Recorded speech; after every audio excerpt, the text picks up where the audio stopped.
आगे सुखदेव जी कह रहे हैं कि उन ब्राह्मणों ने कहा सदा क्रूर कर्म करने के कारण ही तुम आज भोजन तक नहीं पा रहे, इसी कारण तुम्हारा राज्य छिन गया है। अब तुम्हारे उत्तम कुल में जन्म होने का कारण कहूँगा, किस कारण से तुम्हारा उत्तम कुल में राजवंश में जन्म हुआ। जब तुम व्याध के अंतिम जन्म में गौड़ देश के निवासी हुए, उस समय तुम अपने व्याध कर्म में सदा लगे रहने वाले अत्यंत क्रूर, दया रहित एवं सभी प्राणियों के लिए साक्षात यमराज की भांति रहते हुए कांटों से घिरे हुए वन में ठीक रास्ते पर बैठे हुए थे।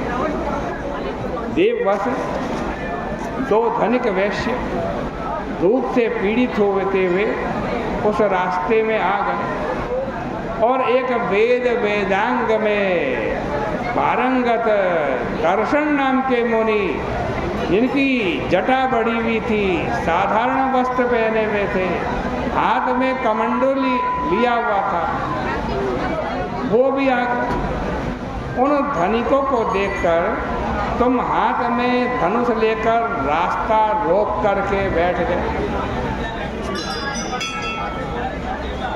उसके बाद तुमने तीरों बाणों द्वारा दोनों वैश्यों के शरीर में छेद किया। उनमें से तो एक जान बचा करके भाग गया, जो उसके पास रुपया पैसा था उसको एक झाड़ी में फेंक दिया, और दूसरा भय के कारण आज वही बैठा रहा।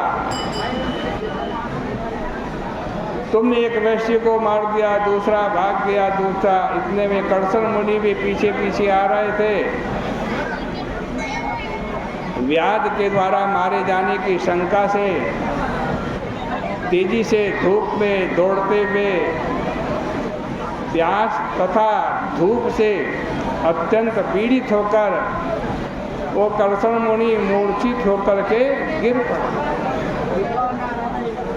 ऐसी गर्मी में श्वास की गति उनकी रुक सी गई थी, केवल संज्ञा चेतना मात्र थी। अपने जीवन की रक्षा में लगा हुआ आज वो मुनि था।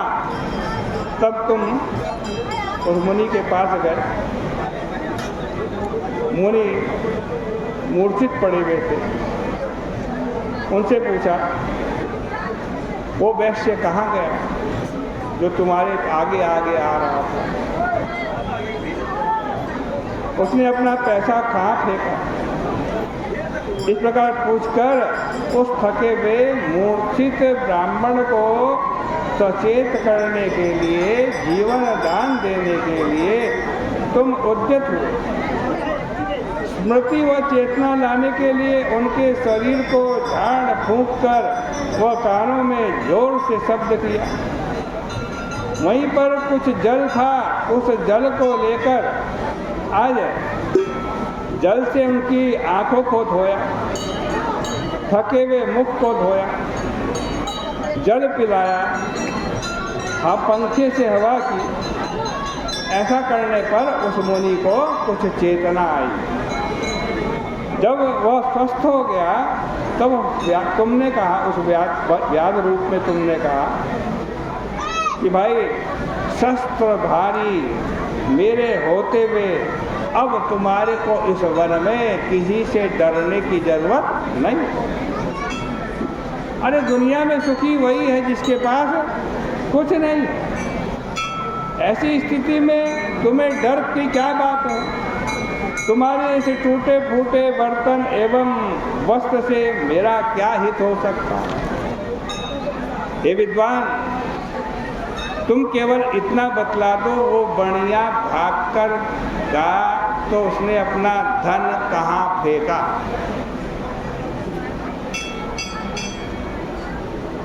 और यदि तुमने नहीं बताया, झूठ बोला, तो तुम्हें मैं मार डालूंगा। कंसन मुनि ने कहा, धन इस झाड़ी लता में फेंक दिया और वह उस रास्ते से भाग गया। तुम्हारे पूछने पर उस ब्राह्मण ने अपने प्राण की रक्षा के लिए इस प्रकार बतला दिया। तब तुमने ब्राह्मण से कहा, ये ब्राह्मण, तुम मुझसे भय छोड़ करके सुखपूर्वक अपने रास्ते में जाओ।